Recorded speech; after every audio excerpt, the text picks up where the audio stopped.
I wish you could go to Greenland, watch these huge chunks of ice just falling into the ocean, raising the sea levels. And you don't know whether or not that would have happened with or without man? That would make. I'm not denying climate change, but it could very well go back. You know, we're talking about over millions of years. They say that we had hurricanes that were far worse than what we just had with Michael. Who says that? They say. I think it's ridiculous. We have bigger problems right now, and to have the president be there for an extended period of time talking about global warming being the biggest problem facing this country is insane. And he ought to get back to work and solve the ISIS problem.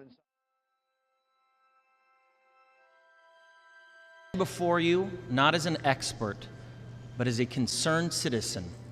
One of the 400,000 people who marched in the streets of New York on Sunday, and the billions of others around the world who want to solve our climate crisis. As an actor, I pretend for a living. I play fictitious characters, often solving fictitious problems. I believe that mankind has looked at climate change in that same way, as if it were a fiction, as if pretending that climate change wasn't real would somehow make it go away. But I think we all know better than that now. Every week we're seeing new and undeniable climate events, evidence that accelerated climate change is here right now. Droughts are intensifying, our oceans are acidifying, with methane plumes rising up from the ocean floor.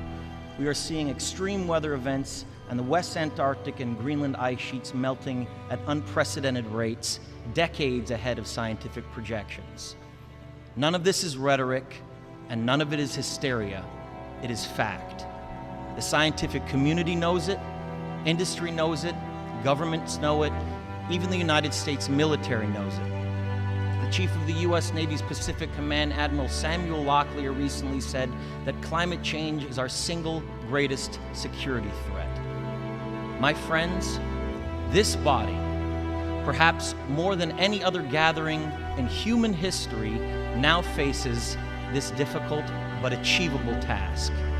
You can make history, or you will be vilified by it. To be clear, this is not about just telling people to change their light bulbs or to buy a hybrid car.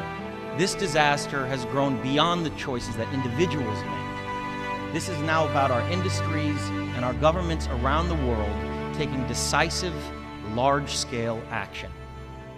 Now must be our moment